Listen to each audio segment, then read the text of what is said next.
خالہ باتونی کوئی نام کی باتونی نہ تھی بلکہ سچ مچ کی باتونی تھی۔ ان کے پاس نہ تو اپنے گھر میں کوئی خاص کام تھا اور نہ ہی محلے میں۔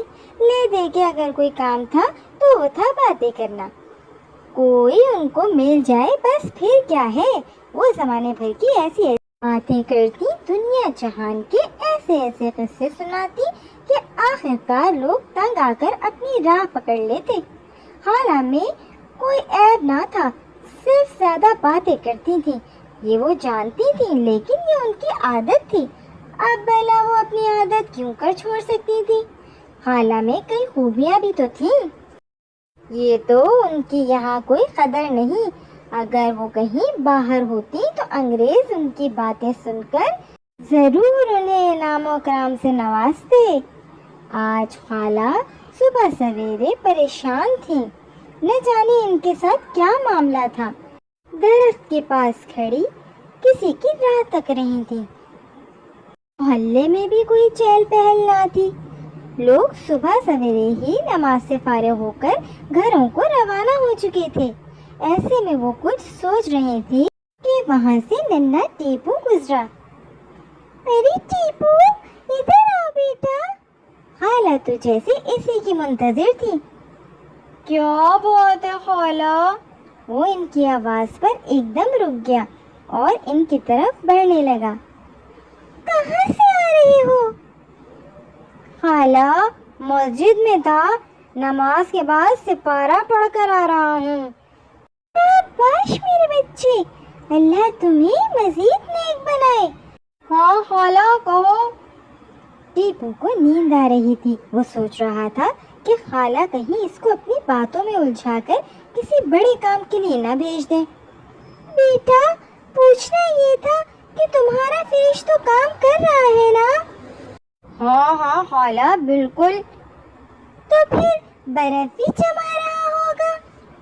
کیوں نہیں، مگر اس وقت ان سوالات کا مقصد؟ بیٹا، وہ دراصل میرا فریج جواب دے گیا ہے اور مجھے نا بہت پیاس لگ رہی ہے، میرا گلا خشک ہو رہا ہے، مجھے تھوڑی برف لا دو تاکہ ٹھنڈا پانی پی سکوں۔ ہائے خالہ، کیسی باتیں کر رہی ہو؟ ہائے، برف ہی تو مانگی ہے، کوئی ووٹ تو نہیں مانگ لیا؟ خالہ، مبارک مہینہ چل رہا ہے، لوگ روزے رکھ رہے ہیں اور آپ اس وقت برف مانگ رہی ہیں۔ ارے آہستہ بول ٹیپو، تیری خالہ کی بھی کوئی عزت ہے اس محلے میں؟ مجھے شوگر ہے، بار بار پیاس لگتی ہے، ڈاکٹر کے مشورے پر ابھی علاج چل رہا ہے۔ اچھا خالہ، ابھی لا دیتا ہوں۔ اس نے ان سے جلدی جان چھڑانے کی کوشش کی، ورنہ اسے ڈر تھا کہ کہیں وہ اپنے علاج کی لمبی داستان ہی نہ انہیں سنانے بیٹھ جائیں۔ اس کا گھر تو سامنے ہی تھا۔ وہ فوراً گیا اور اگلے 5 منٹوں میں وہ برف کا ڈبہ لے آیا۔ خالہ کی جان میں جان آ گئی۔ جیتے رہو بیٹا، تم پھر آنا، میرے آسٹریلین طوطوں کے انڈوں سے بچے نکلنے والے ہیں، ان میں سے ایک تمہیں بھی دوں گی۔ سچ خالہ؟ ٹیپو کی تو خوشی کی انتہا ہی نہیں رہی اور خوشی سے پاگل ہو گیا۔ مگر آپ اپنی کئی بات پوری نہیں کرتی ہیں۔ نہیں، یہ میرا تم سے وعدہ ہے، اس بار ضرور دوں گی۔ نہ ٹیپو ان کی یہ بات سن کر خوشی خوشی چلا گیا۔ اس بار عید پر خالہ نے بڑی ہمت کی اور محلے کے تمام بچوں میں 10 روپے عیدی تقسیم کی۔ تمام بچے بے حد خوش ہو گئے کہ خالہ نے 10 روپے ہی صحیح ان کو عیدی تو دی، ورنہ ہر بار صرف ڈھیروں باتوں کا تحفہ دے کر چلی جاتی تھی۔ پیارے بچوں، اس بار عیدی کے ساتھ ساتھ ایک اور خوشی بھی آپ کو مل رہی ہے۔ بھلا وہ کیا؟ ٹیپو فوراً بول پڑا۔ خالہ، 14 اگست جو آنے والی ہے، یہ بھی تو ہماری عید ہے، آزادی کی عید۔ واہ ٹیپو واہ، جی خوش کر دیا۔ بچوں، 14 اگست کو میرے گھر پر ایک प्रोग्राम है जिसमें हम अपने वतन पाकिस्तान की आज़ादी के हवाले से बात करेंगे। कौमी नगमे भी होंगे और खाना पीना भी। हालांकि इस ऐलान पर सब बच्चों ने खुशी का इजहार किया और इनके घर जाने के लिए ज़हनी तौर पर तैयार हो गए। खाला के घर इस रोज़ बड़ा एहतमाम था। खाला बातूनी होने के साथ साथ कंजूस भी बहुत थी, इसीलिए बच्चों से इनकी ये फैयाजी हजम नहीं हो रही थी। लेकिन इनके घर जाकर अंदाज़ा हो गया था कि खाला के भाई काफ़ी अरसे बाद ईद गुजारने आए हुए हैं। वो कई सालों से बाहर के मुल्क में रह रहे थे। ये उनकी ख्वाहिश थी कि कुछ वक्त बच्चों के साथ भी गुजारा जाए। ईदी, खाने पीने और लाइटिंग के तमाम अखराजात के लिए रकम इन्होंने ही दी थी, इसीलिए खाला रकम को फैयाजी से इस्तेमाल करके दोनों जानिब सुरखरू हो रही थी।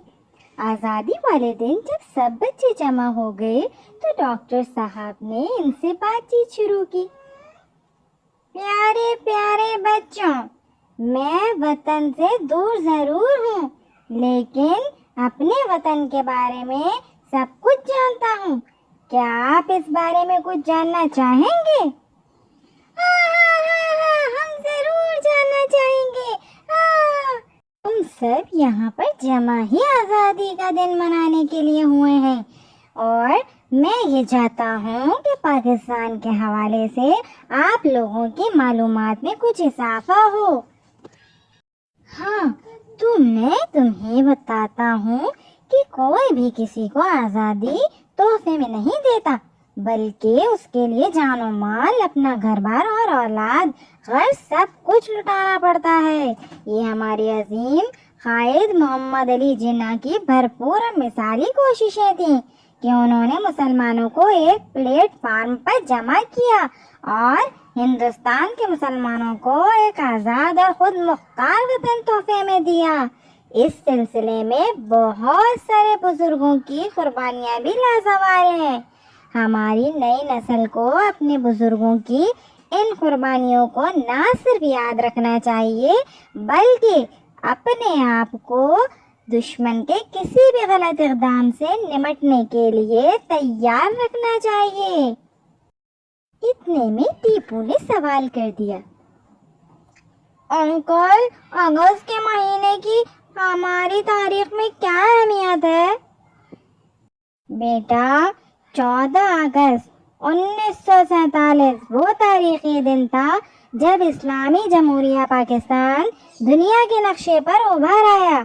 ये उस अजीम ख्वाब की ताबीर थी जो मुसलमानों ने हिंद में देखा और कायद आज़म की सरबराही में हजारों मुसलमानों की कुर्बानी के नतीजे में वजूद में आया। इतने में खाला बोल पड़ी, क्योंकि खामोश रहना तो उनके लिए बहुत मुश्किल था। बच्चों, मैं बताती हूँ आप लोगों को। कायद आज़म पाकिस्तान के पहले गवर्नर जनरल मुंतखब हुए। पाकिस्तान के क़याम के लिए तवील जद्दोजहद के नतीजे में इनकी सेहत खराब रहने लगी। हमें पाकिस्तान का तोहफा देकर 1 साल बाद ही वो हमसे हमेशा हमेशा के लिए रुखसत होकर अपने खालिक हकीकी से जा मिले। अल्लाह उन पर अपनी रहमत करे। इसके बाद भी वो कायद और पाकिस्तान की आज़ादी के हवाले से बात करके बच्चों के अंदर आज़ादी के जज्बे को बेदार करती रही। अगर हमें आज़ाद वतन ना मिला होता तो हम गुलामी की जिंदगी गुजार रहे होते। पाकिस्तान हमारी निजात का वाहिद जरिया है। बातूनी खाला के भाई ने आखिरी जुमला कहकर बात खत्म की। अब खाने पीने का वक्फा आ गया था। बच्चों ने बहुत मजे ले लेकर खाना खाया। ऐसे में दूर रखे खाला के ऑस्ट्रेलियन तोतों के पिंजरे में फरफराहट सी होने लगी। अचानक 2-3 तोतों के चिल्लाने की भी आवाज आनी शुरू हो गई। खाला उठकर उस तरफ भागी और फिर वो चिल्लाई तो बच्चों ने भी पिंजरे की तरफ दौड़ लगा दी। माला ने जब ये देखा कि दोनों तोते दरख्त के नीचे सहमे हुए बैठे हैं और बिल्ला शोर सुनकर भाग गया है, तो खाला को बिल्ले का बड़ा गुस्सा आया और कहने लगी, कमबख्त, बड़ा तंग करता है, इतना ख्याल रखती हूँ, फिर भी किसी न किसी तरह ये बिल्ला पहुंच ही जाता है। वो तोतों का जायजा लेने में मसरूफ थी कि कहीं तोतों को कोई नुकसान तो नहीं पहुंचा, लेकिन तोते तो जैसे बेचारे सहमे हुए एक दूसरे के पीछे छुपने की कोशिश कर रहे थे। खाला बोली, जालिम, पहले भी 2-3 तोते हलाक कर चुका है, अब दोबारा खाने के लिए आ गया। अब मैं नहीं छोड़ूंगी इस बिल्ले को, अब तो ये एक जोड़ी ही बची है मेरे पास। तोते बुरी तरह हाँफ काँप रहे थे। इतने में टीपू ने कहा, इनकी किस्मत में कैद क्यों है? क्या ये हमेशा ऐसे ही खौफ में जिंदगी गुजारेंगे खाला? डॉक्टर साहब, क्या इन्हें जिंदगी में कभी आजादी का सूरज देखना नसीब ना होगा?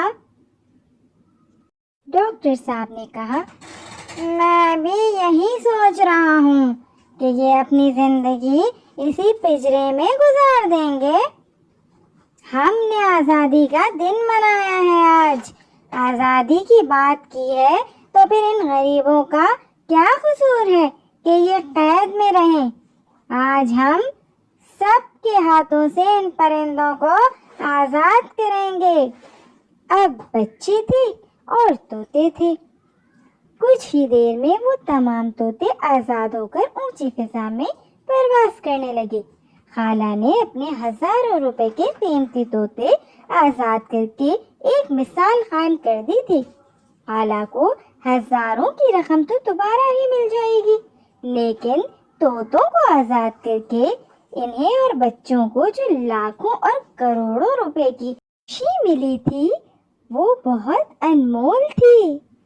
तो अगर आप लोगों को मेरी बातूनी खाला की कहानी पसंद आई हो तो प्लीज़ लाइक, सब्सक्राइब और शेयर करना ना भूलें। Thank you.